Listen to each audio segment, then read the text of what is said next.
आज 7 मार्च को बाबा जी का मुंबई में सत्संग था। इस सत्संग में तुलसी साहिब महाराज की वाणी ली गई।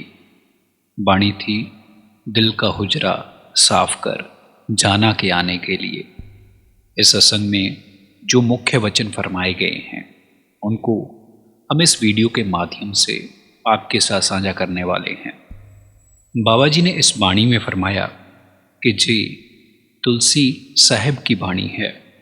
आपने ये गज़ल शेख तकी को समझाने के लिए लिखी थी। ये गज़ल तब लिखी गई जब शेख तकी ने तुलसी जी महाराज से मालिक के मिलाप का रास्ता पूछा। फरमाया गया कि देखो आजकल किस चीज़ को महत्व दिया जाता है। फरमाते हैं कि आजकल सफाई को महत्व दिया जाता है। हम अपने आसपास सफाई पसंद करते हैं, गंदगी किसी को पसंद नहीं। अगर हमें गंदगी पसंद नहीं है तो हम ये कैसे सोच सकते हैं कि वो कुल मालिक गंदगी में बैठ सकता है, कि जहाँ पर उस कुल मालिक ने बैठना है क्या उसको साफ करने की ज़रूरत नहीं?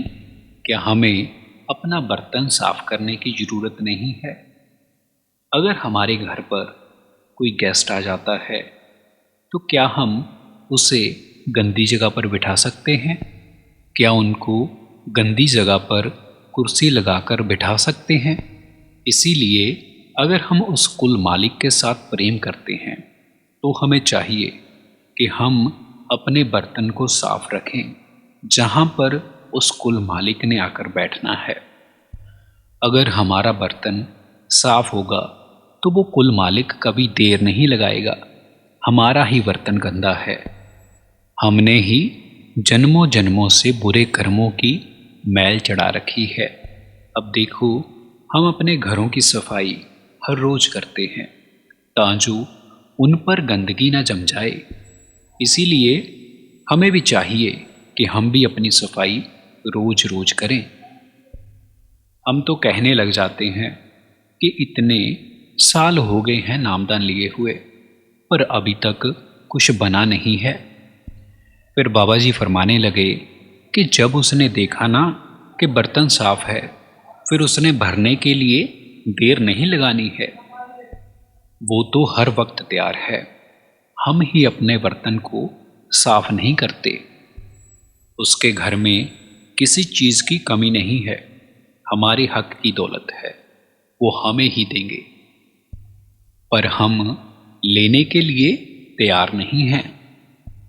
हमारा तो वो हाल है कि हम उस कुल मालिक का प्रेम छोड़कर दुनियावी नाशवान चीज़ों के लिए भटक रहे हैं, तिल तिल मर रहे हैं। जिन चीज़ों में से आज हम खुशी ढूंढने की कोशिश कर रहे हैं वो रिफ्लेक्शन है। जैसे हम एक दूसरे के प्रेम से खुशी ढूंढ रहे हैं पर मिलती नहीं है, पैसों के मगर दौड़ लगा रहे हैं। एक बात लड़ से बांध लें कि जितनी किस्मत में लिखा कर आए हैं उतनी ही मिलेगी। ना तो किस्मत में से कुछ कम हो सकता है और ना ही उसमें बढ़ोतरी हो सकती है।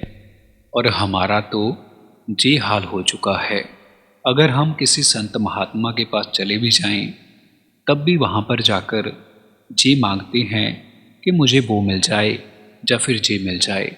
अरे भाई, संत महात्मा इन चीज़ों के लिए नहीं आते, वो तो हमें समझाने आते हैं, सही रास्ता दिखाने आते हैं। वो हमें समझाते हैं कि जहाँ पर जो चीज़ आते समय खुशी देकर जाती है वो जाते समय उससे कहीं ज़्यादा अधिक दुख देकर जाती है। अगर उस चीज़ ने इतना दुख ही देकर जाना है तो उससे इतना मोह प्रेम क्यों करना। हम उस कुल मालिक के साथ प्रेम करें जिसने हमारा जहाँ पर भी साथ देना है और वहाँ पर भी साथ देना है। इसका मतलब ये नहीं है कि हमने घर बार छोड़ देना है, हमने घर बार में रहना है, अपनी सभी जिम्मेवारियां निभानी है।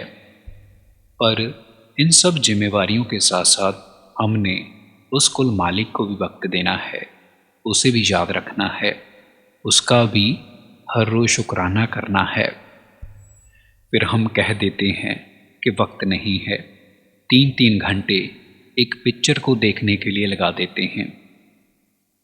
पर मालिक के लिए हमारे पास वक्त नहीं है, घंटा घंटा कपड़े ढूंढने के लिए लगा देते हैं, मैचिंग करने के लिए लगा देते हैं कि इसके साथ क्या पाएं। बस उस कुल मालिक के लिए टाइम नहीं है, उसके शुक्राने के लिए वक्त नहीं है।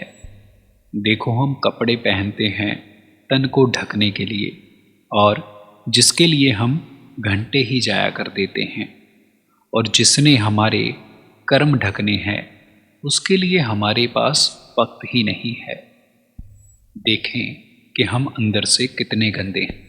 अगर हमारे कान में मैल हो, साफ सुनाई ना दे रहा हो, तब हम डॉक्टर के पास चले जाते हैं, उससे कान साफ करा लेते हैं और साफ सुनाई देने लगता है। ऐसे ही कभी कभी खाना खाते हुए खाना कपड़ों पे गिर जाए, कपड़ा मैला हो जाए, तो धोबी के पास कपड़ा दे आते हैं और वो कपड़े को धोकर साफ कर कर हमें दे देता है। पर हमारी बेशर्मी की हद ये है कि हम अपने हृदय को साफ नहीं करते। इस गंदे हृदय में उस कुल मालिक को बिठाना चाहते हैं।